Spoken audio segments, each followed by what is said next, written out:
देखिए अब हम लोग बाय से हट गए दूसरे नियम को पढ़ेंगे। अभी इसके पहले के पार्ट में मैंने आपको बाय से का पहला नियम अनुप्रयोग बताया, जिसमें मैंने बताया कि परिमित लंबाई के किसी धारावाही चालक तार के कारण चुंबकीय क्षेत्र। कभी कभी उसी क्वेश्चन को परिमित लंबाई के विद्युत धारावाही चालक तार के कारण चुंबकीय क्षेत्र आता है।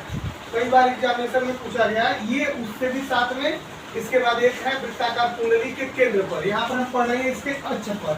तो हम लोग ये कैलकुलेट बार बार कर रहे हैं कि कहाँ पर कैसे चुंबकीय क्षेत्र उत्पन्न होगा और कितना उत्पन्न होगा, वो भी हम लोग बायस-वोल्ट के नियम की सहायता से कर रहे हैं। इसलिए हम इसको बायस-वोल्ट के नियम के अनुप्रयोग के अंतर्गत पढ़ रहे हैं। अगर आपको अधिक से अधिक समझ में आए, अगर आपको मेरा वीडियो पसंद आए तो लाइक कीजिए, शेयर कीजिए और कमेंट कीजिए। ठीक है, चलिए देखिए अब आगे मैंने आपको समय बचने के लिए पहले से फिगर बना के रखा है। हमारा अगला टॉपिक है वृत्ताकार धारावाही कुंडली के अक्ष के अनुदिश चुंबकीय क्षेत्र। अक्ष के अनुदिश यानी यहाँ पर केंद्र से बोलता है तो हम लोग यहाँ से फाइंड करते हैं।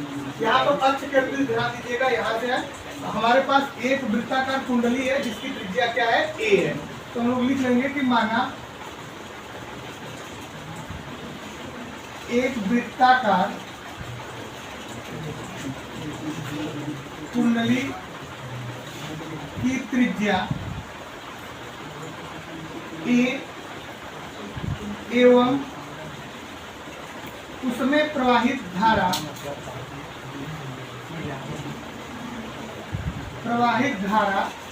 आई एम्पियर है। इधर तो आप लोग को समझ आ रहा है, उसमें प्रवाहित धारा क्या है, आई एम्पियर है। ठीक, अब कहेंगे जिसके केंद्र O से x दूरी पर बिंदु P पर चुंबकीय क्षेत्र B ज्ञात करना है। कहेंगे जिसके केंद्र O से x दूरी पर चुंबकीय क्षेत्र बिंदु P पर, या चुंबकीय क्षेत्र यहाँ पर एक B बना लीजिए, B बिंदु P पर ज्ञात करना है। क्या करना है, ज्ञात करना है। जितना हिंदी लिखेंगे उतना लिखते जाएंगे, एक्सप्लेनेशन आपके पास कोई दिक्कत नहीं है। अब हम यहाँ से कहेंगे कि वृत्ताकार कुंडली के खंड अवयव AB पर चुंबकीय क्षेत्र, तो हम लोग लिखेंगे कि वृत्ताकार कुंडली के खंड अवयव L पर चुंबकीय क्षेत्र। ये चुंबकीय क्षेत्र कैसे ज्ञात करेंगे, इसकी सहायता से, तो बायो-सेवर्ट के नियम। और बायो-सेवर्ट के नियम से B बराबर, यहाँ पर B बराबर हम लोग का हो जाएगा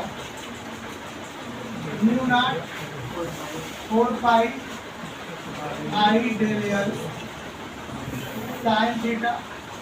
लेकिन देखिए यहाँ से यहाँ तक की दूरी क्या है, r, तो हम लोग r कर लेंगे। ठीक है, सॉरी r स्क्वायर कर लेंगे। अब देखिए यहाँ जो चुंबकीय क्षेत्र यहाँ पर निकालना है, अगर हम लोग इसमें धारा के मान को अगर प्रोवाइड करते हुए पढ़ेंगे आगे नियम, तो कागज के तल के लंबवत बाहर की ओर देखा जाएगा। यहाँ पर चुंबकीय क्षेत्र की धारा की दिशा के अनुसार, चुंबकीय धारा की दिशा के अनुसार जो चुंबकीय क्षेत्र आएगा वो कागज के तल के क्या आएगा बेटा, लंबवत आएगा, बाहर की ओर आएगा। तो हम लोग कह सकते हैं कि चूंकि थीटा इक्वल टू 90, क्योंकि चुंबकीय क्षेत्र कागज के तल के लंबवत होगा। क्यों हम थीटा बराबर 90 अंश लेंगे, क्योंकि यहाँ पर हमारा जो यहाँ एंगल है वो कितना है, 90 है। तो अतः हम लोग B बराबर यहाँ पर डेल B बराबर लिख सकते हैं mu naught 4 pi I del L by R square, I del L by R square. ठीक है, अब इसको थोड़ा और कैलकुलेट करिए इजी में हम लोग बनाते हैं। इसको हम लोग क्या बना लेंगे कि यहाँ पर देखेंगे कि ये जो छोटा सा भाग आया है, ये जो छोटा सा भाग आया है इसको हम लोग और कैलकुलेट करते हैं। ध्यान दीजिए यहाँ पर, अब इस बिंदु P पर आइए, जब बिंदु P पर आएंगे तो चुंबकीय क्षेत्र को हम लोग दो घटकों में बांटेंगे। एक घटक होगा डेल बी cos थीटा के रूप में, दूसरा होगा डेल बी साइन। क्योंकि डेल बी cos थीटा लंबवत है, ये इसलिए इसको हम लोग निरस्त कर देंगे, छोड़ देते हैं। चाहे आप एक्सप्लेन कर दीजिए, चाहे वैसे डायरेक्टली छोड़ दीजिए, कोई दिक्कत नहीं है। और संपूर्ण निकालने के लिए डेल बी साइन थीटा, अर्थात इस डेल के साथ हमें साइन फाई का प्रयोग करना पड़ेगा। तो जैसे कहेंगे तो यहाँ से कर सकते हैं संपूर्ण चुंबकीय क्षेत्र।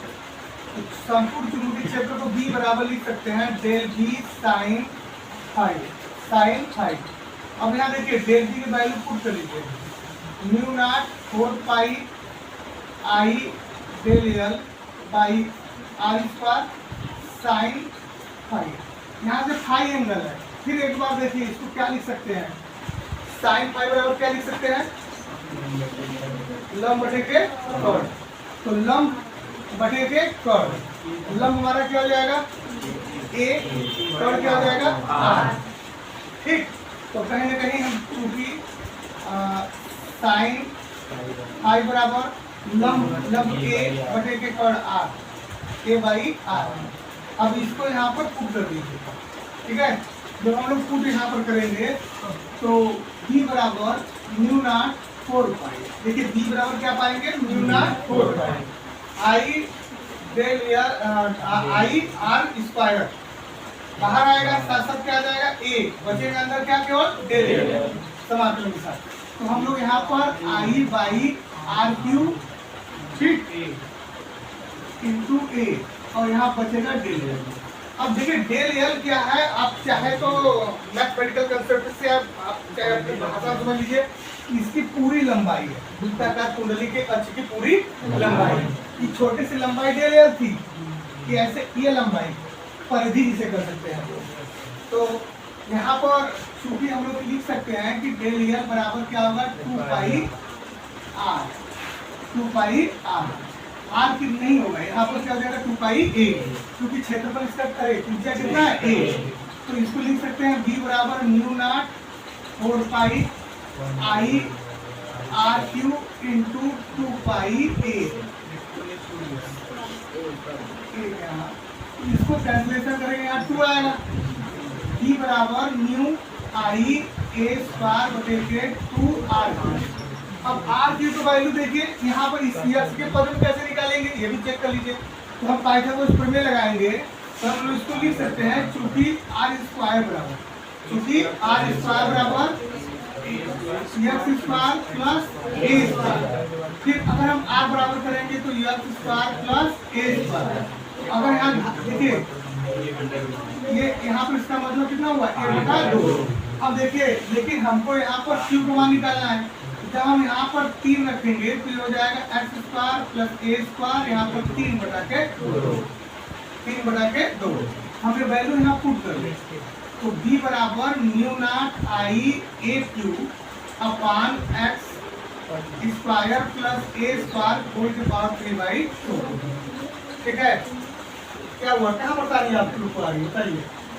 आर क्यूब की वैल्यू नहीं समझ आ रही है, आर पाइथागोरस प्रमेय का प्रयोग करिए। आर स्क्वायर बराबर हो जाएगा एक्स स्क्वायर आधार धन त्रिज्या का स्क्वायर, मतलब लंब हो जाएगा ए स्क्वायर। फिर इसको धन करेंगे तो कॉर्डी का मतलब होता है 1 बटा 2। यहाँ पर घात 3 लगाएंगे तो इसके घात भी 3, तो 1 बटा 2 में गुणा हो जाएगा 3 बटा के 2। फिर यही वैल्यू हमने पुट कर दिया।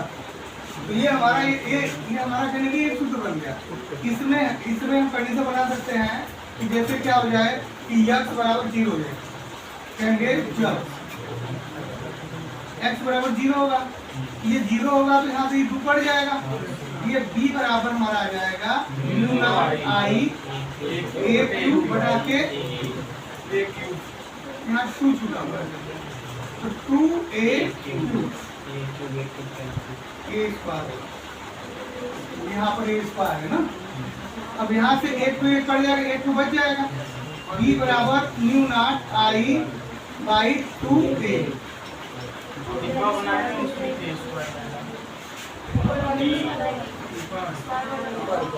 हाँ यहाँ स्क्वायर है, ये हमारा